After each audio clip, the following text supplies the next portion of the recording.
accéder à la tribune d'honneur. Ange. Exactement, donc attendu dans quelques minutes l'arrivée ici au boulevard de l'Indépendance des chefs d'État ayant effectué le déplacement de Libreville afin de rehausser donc de leur présence cette importante cérémonie qui marque donc le cinquantenaire de l'indépendance du Gabon. Donc il y a 50 ans le Gabon rentrait dans le concert de nations par la grande porte bien sûr et aujourd'hui on célèbre ce cinquantenaire-là par ce défilé militaire on faut également dire, Charles et Amélie Blanche, on a dit qu'il y a 33 délégations qui sont donc présentes ici au Gabon pour cette importante cérémonie. Je crois qu'Amélie a quelques informations utiles à nous apporter en ce qui concerne bien sûr l'histoire du Gabon, parce qu'aujourd'hui c'est vrai que c'est l'armée qui est à l'honneur, parce que c'est l'armée qui va défiler essentiellement sur le boulevard de l'Indépendance. Mais Amélie, on va rapidement revenir sur quelques traits, quelques grandes dates donc, de l'histoire du Gabon indépendant depuis le 17 août 1960.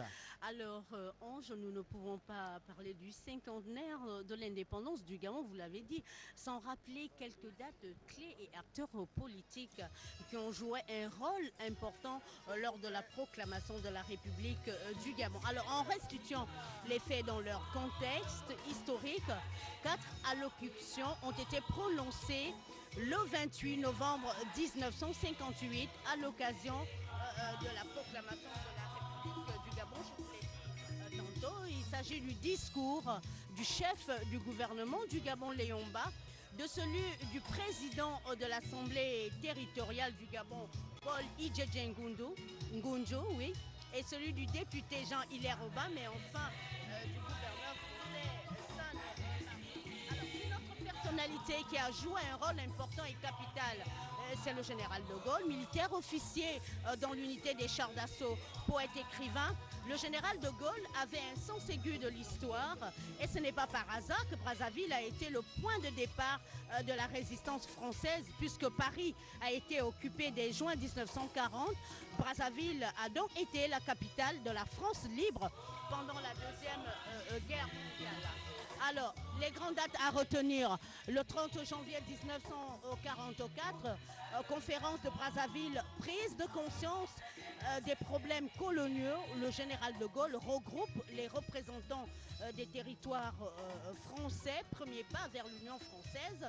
Le 24 août 1958, discours de Brazzaville, de Gaulle présente aux populations locales les principes qui régiront les nouveaux rapports entre la France et son empire, autonomie interne, libre détermination des territoires, création d'un vaste ensemble économique. Septembre 1958, c'est évidemment le référendum.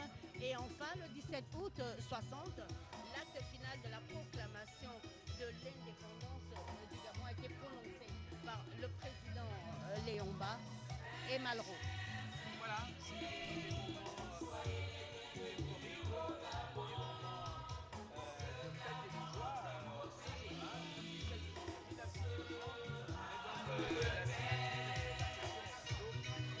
Du Gabon à la souveraineté internationale. Alors, Ange, on va quand même poursuivre, c'est important pour montrer un peu quelle est l'aura, quelle est l'influence du Gabon à travers le monde, en présentant donc ces différents pays qui sont invités ici pour prendre part à ce cinquantenaire. Quelques pays anglophones, on va parler un peu du Nigeria, qui a pour président Goodluck Jonathan.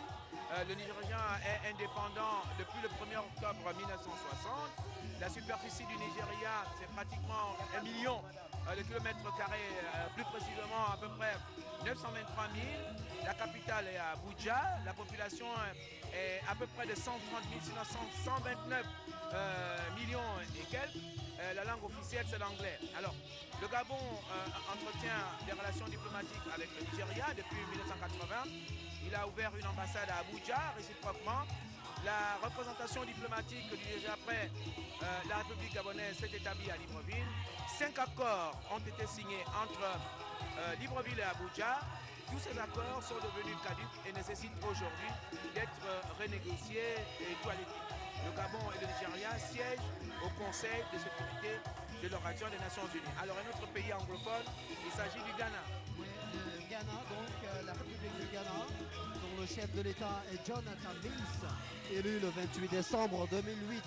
Alors le Ghana, est indépendant depuis le 6 mars 1957. Sa superficie est de 239 000 km². La capitale de ce pays de l'Afrique de l'Ouest est Accra. Population estimée à 23 millions d'habitants. La capitale est Accra, bien sûr. La langue officielle est également l'anglais, tout comme le Nigeria.